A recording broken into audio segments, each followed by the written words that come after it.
Hello, mateys. Captain Jack Sparrow at your service. I hope you heard of me. And welcome to another episode of Art 101 with Mr. Burgher. Today, we're going to explore Francis Bacon. Sadie, cheers. Art 101 with Mr. Burgher.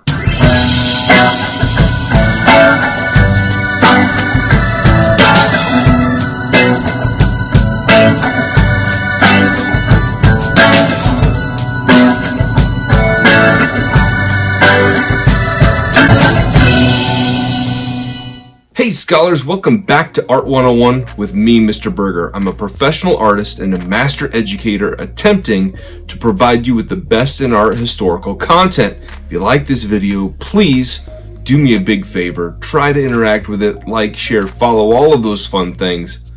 I really appreciate it. Off limits unless I give express permission. Think about the name Francis Bacon. Some of us might think about the British statesman, and some of us might think about the British artist. Today, we're going to talk about British artist, a renowned figuration artist, Francis Bacon. Say that 5 times fast.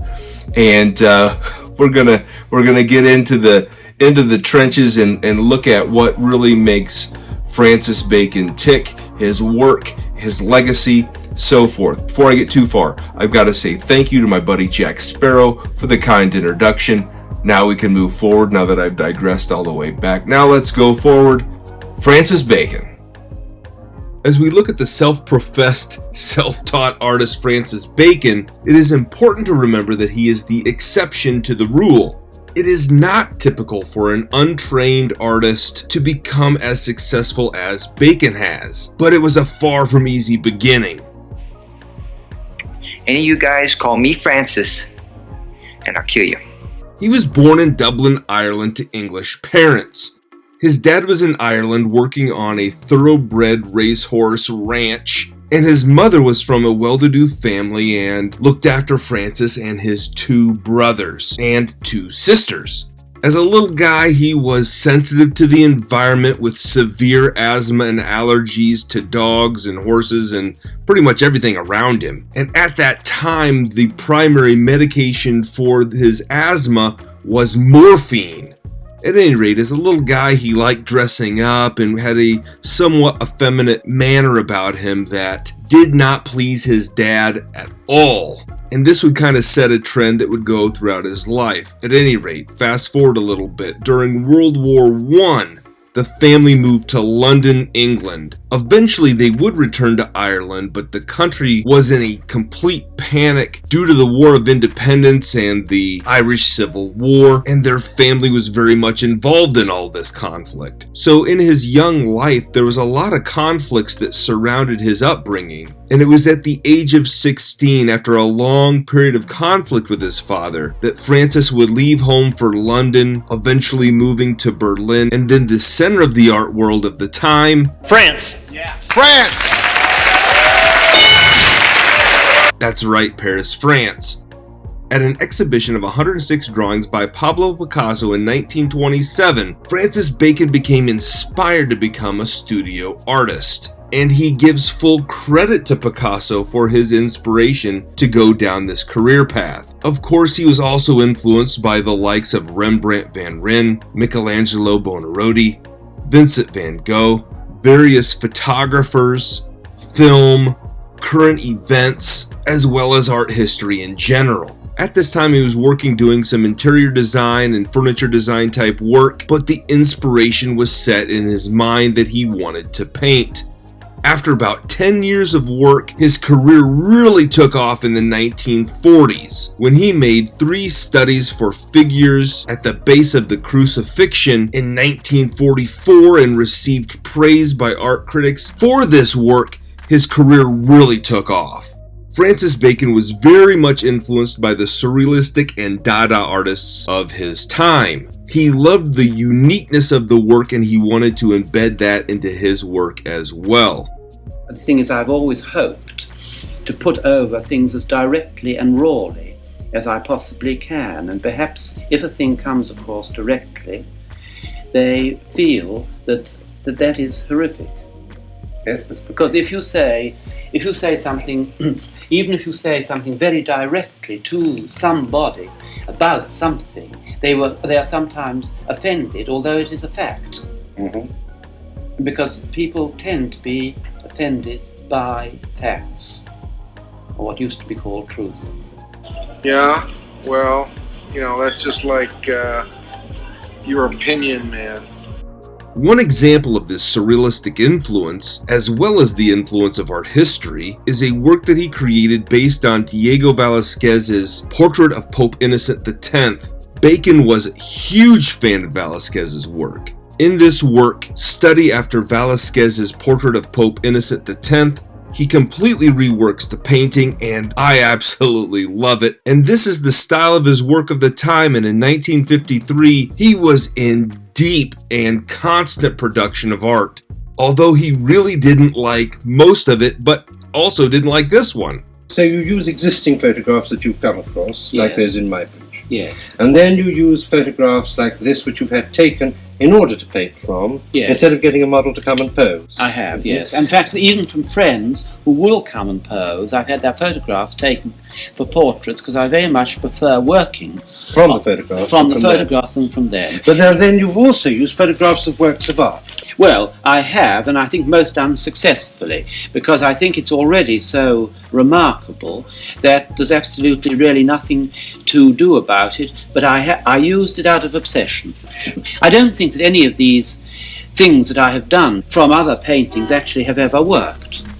All right, Zibbit. Side note, if you're interested in this time of Francis Bacon's life, there is a 1998 film about this later part of his life called Love is the Devil.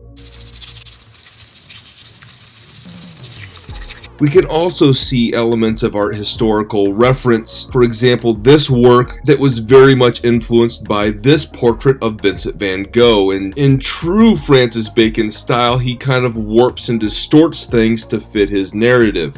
He also has a very unique idea when it comes to the inclusion of meat within his works of art.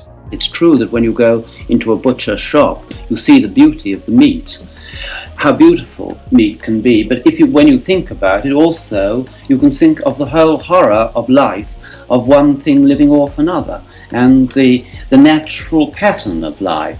The subject of meat is such a marvellous subject matter, and of course naturally meat has enormous overtones to it. I've used photographs, and if you go to some of these great stores where you just go through these great halls of death, you can see meat and fish and birds and everything else all lying dead there. Okay, well, all settled then. When thinking about many artists, I truly get a better sense of them as I think about where they work and their working conditions within their art studios. I love seeing old pictures and images of these places where the artists actually worked and created. This sanctuary of creativity really gives us a glimpse into their real personas and things like that. Now, Bacon's studio was a constant mess where only he really understood what was going on. Well, I've been here for years, about 23 years or more, and it's a kind of dump that nobody else would want, but I can work here. These are my few abstract pictures here, and because I use the walls and things just to test the colours out on. Yeah. And you like leaving all this stuff there? Well, I do. I just leave it there. I've even tried to clean it up, but I work much better in chaos. I couldn't work if it was a beautifully tidy studio. It would be absolutely impossible for me. Why do you think that is? I have no idea. Chaos, for me, breeds images. He did not allow or want anyone to touch anything within his studio space. He would not recycle canvases, so if a work was disliked, he would destroy it, but he couldn't just throw it away because he would have people constantly digging through his trash to try to find discarded artworks. So after they were sliced up, he would throw them in the fireplace and burn them.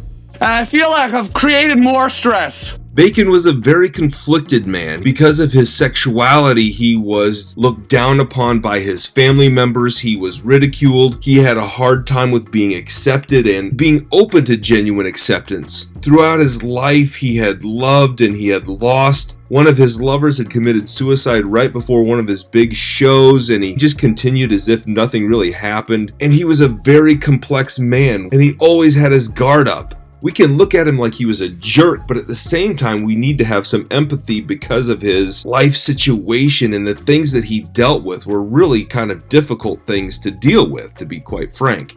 After his death in 1992, Francis Bacon would give his entire estate, valued at over $14 million, to his best friend and last companion, John Edwards. Mr. Edwards then donated Bacon's entire art studio in South Kensington, England, to the Hugh Lane Gallery in Dublin, Ireland, where it was taken down and completely reconstructed. Over 7,000 items were in his studio, tagged and logged into a database. These items included destroyed canvases, books, catalogs, letters, photographs, vinyl records, art materials, drawings, and much, much more.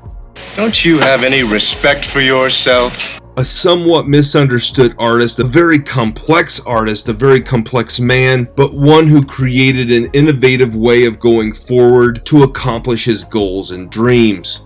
Now that is a wild ride of a story. Thanks for letting me share it with you. Have a great day.